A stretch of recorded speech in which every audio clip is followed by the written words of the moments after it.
mbokki internet yi safoo setaan AGT News daleen ak jàmm ci xibaar. Bouba Ndour ci émission jàkkaarloo daal di yëkkati ay kàddu yu am solo moom nee na nag on en a marre de Ousmane Sonko et Adji Sarr, un dossier boo xam ne moo sonal sénégalais yi fatt sénégalais yi kenn xamatul lan la ñuy wax ci réew mi kenn xamatul lan la ñuy def kenn mënatul dem fenn kenn mënatul dikk kenn amatul sax sañ-sañu wax sa xalaat dara waralu ko lu dul dossier Sonko ak Adji Sarr bi nga xam ne dañ koo war a évacuer. dossier Sonko ak Adji Sarr bi nga xam ne Bouba Ndour mu ne moo tax 14 personnes daal di fiy ñàkk seen bakkan. dossier Sonko ak Adji Sarr boo xam ne moo tax tey ñu jël ay journalistes yu ci mel ni Pape Alé Niang di leen naan ràpp ci kaso bi. dossier Sonko ak Adji Sarr boo xam ne moo tax tey képp ku toog ci télé di wax say wax dañ koy contrôler ngir bañ yow ñu daal di lay jël si wala ñu def la naka sudul noonu goo xam ne sa àq ak say yelleef dañ koy salfaañi. loolee du samay kaddu yu Bouba Ndour la mu ne nag lii état du Sénégal daa war a jël ay responsabilités gaaw évacuer dossier bi xanaa bu fekkente ne nag dañ koo ragal nañ ko jël tegee ko de côté ndax moom Bouba Ndour dafa jàpp ne boo jugee jëm ci benn mbir dañ cee war a dem ba jeex amul benn demi mesure boo ci war a am wala lenn loo xam ne da nga ko ciy ragal puisque nag ñoom seen ab fit mayu leen ñu dem jëli Ousmane Sonko wala ñu def ko loo xam ne ñoom leer na leen ne lii day nekk luy jéggaani ay àqam ak yelleefam nañu teg bi lépp dossier tegee ko de côté sénégalais yi mën a nekk ci jàmm mën a nekk ci salaam. mu nekk benn coup de gueule boo xam ne moom Bouba Ndour daal dina koy joxe ci émission bi nga xam ni moom moo di jàkkaarloo mu waxee ko ak xol waxee ko ak dënn di wane ne nguurab Sénégal gi dossier bi ñeel Sonko ak Adji Sarr war nañ ko évacuer ndax problème yi muy jur ci réew mi dafa bëri lool. tey jii boo duggee police jaxasoo goo xam ne kenn xamul lu mu doon Sonko Adji Sarr ko waral boo demee gendarmerie nationale jaxasoo gu métti lan moo ko waral Sonko Adji Sarr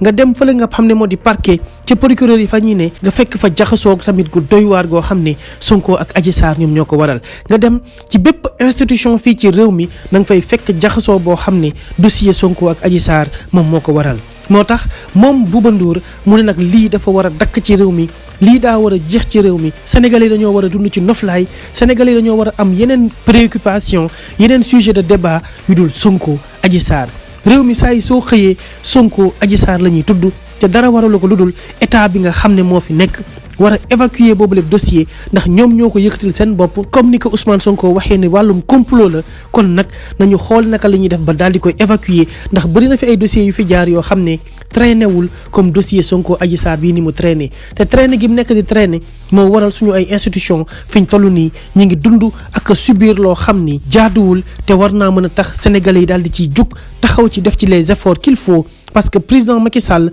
il est le père de la nation. donc dossier bi nga xam ne mi ngi lëmbe réew mi di indi ay jaxasoo ci réew mi dem ba waral am ñu ci tëdd kaso dem ba waral am ñu ci ñàkk seen bakken saa su nekk sénégalais yi di ci wax te mi ngi nii nekk ci dëkk boo xam ne dund gi lépp a cher kon nag lii dafay wane ne dossier bi am na benn portée boo xam ne am na ko te dara waralu ko lu dul lenteur bi nga xam ne moom moo si ne. Ani Kaliphone Sall dossier wam jàll na Ani Sitor Ndour dossier wam jàll na ak ñeneen ñoo xam ne seeni ay dossier traîné wul benn yoon mais pourquoi le dossier de Adji Sarr et de Ousmane Sonko traîne c'est parce que dafa am mbir politique yoo xam ne daf cee laxasu te loolee ci laxasu nag tant que laqarte wuñu ko réew mi dafay continuer nekk ci ay jafe-jafe tant que dindi wuñu ko réew mi dafay continuer di nekk ci loo xam ne ñun duñ ci jëlee jàmm duñ ci jëlee salaam ndax tey jii Bouba Ndour coup de gueule gii mu am dara waralu ko dul Pape Alé Niang mi nga xam ne moom lañ jàll di jàpp téye ko mu nekk un journaliste de valeur nekk journaliste boo xam ne ñëpp am considération ci moom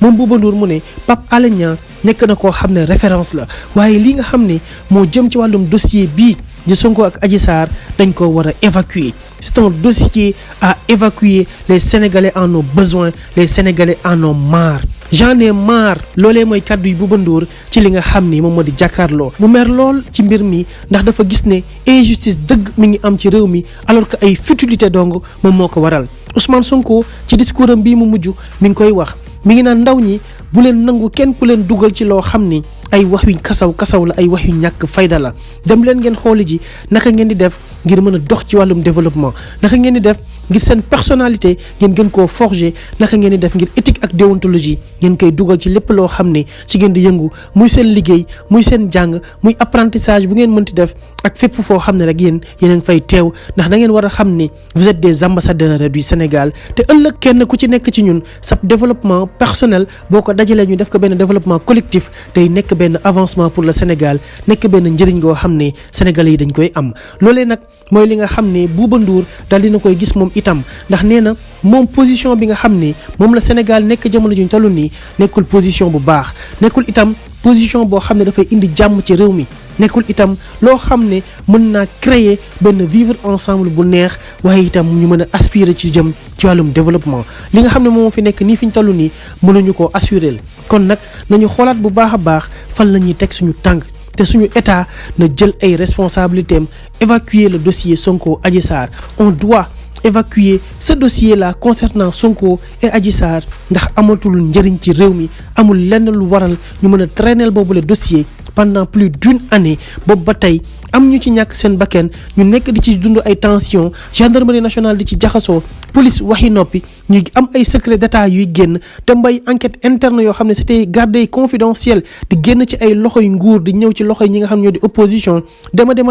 ba ñuy jàpp ay journalistes di leen tëj dem ba kenn mënul sañ taxaw ci télé yi wax sa xalaat wax sa soxla ni nga ko bëggee loolee dafay wane ne suñu am réew démocratie bi mi ngi nërmeelu loolee dafay wane ne suñu am réew démocratie bi ni muy demee nekkul na nga xam ne noonu lañ ko tëggee woon démb nag Sénégal gii réewum jàmm la Sénégal gii réewum salaam la réewum teranga la réew la moo xam ne képp ku ci nekk rek war ngaa mën a nekk ci loo xam ne yow ëllëg dañ la ciy gis di la naw te ba noppi itam Sénégalais war nañoo dund en paix en sécurité waaye itam ci xel mu dal coupe du monde baa ngi ni di ñëw kenn talu ko boobu ba tey ñu ngi wax ci lu jëm ci Sonko Adji Sarr Pape Alé Niang pour lan loolu pourquoi ne pas évacuer ce dossier bu Adji Sarr defee ñu xam ne moo def bu Ousmane Sonko defee ñu xam ne moo def pourquoi ñoom ñemewuñu jël mbir mi yóbbu ko fa nga xam ne fa la war a dem pourquoi ñoom jëluñu Ousmane Sonko ak preuve yi nga xam ne yëpp teg nañ ko sur la table yi nga xam ne dafay nekk à décharge ci Ousmane Sonko ñu teg ko xamle kat ne lii non lieu dong moo fi mën a am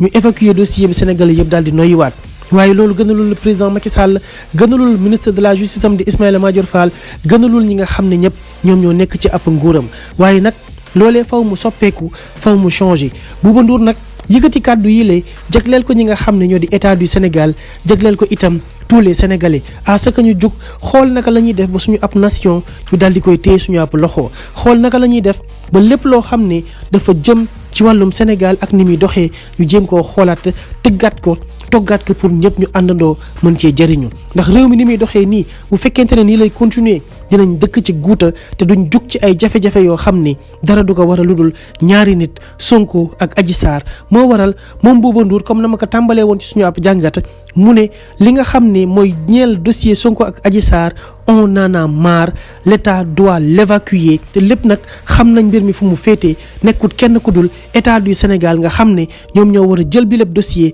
jàllale ko mu gaaw lu ciy mënti xew daal di ciy xew bu ko defee ñu xam ne Ousmane Sonko deful dara wala def na dara quel que soit le résultat mooy l'essentiel que dossier bi daa war a jàll waaye nag ñëpp xam nañ ne certificat médical bi li mu wane ak li nga xam ne moom mooy rapport confidentiel bu gendarmerie nationale setal na wecc kii di Ousmane Sonko kon nañu évacuer bi lépp dossier bàyyi sénégalais yu nekk ci jàmm dund ci salaam nekk ci afiya ndax soxla nañu ko ñi ngi soxla dund gu neex lekk gu neex naan gu neex sénégalais yi soxla nañ di fay seen ndox muy jaar yoon di fay itam seen courant payin ngoo xam ne dañuy am fu ñu koy jëlee te ba noppi itam mu mën a yomb ci seen ay poche loolee la ñu gën a tal te loolee moo ñu gën a yitteel nañu dem a jublu ci li nga xam ne moom la sénégalais yi gën a soxla mooy daal di xool naka la ñuy def ngir gën a mën a améliorer seeni ay conditions de vie loolee mooy li nga xam ne mën naa jëmale Sénégal kanam loolee mooy li nga xam ne sénégalais yëpp ñi ngi koy xaar ndax nekk na loo xam ne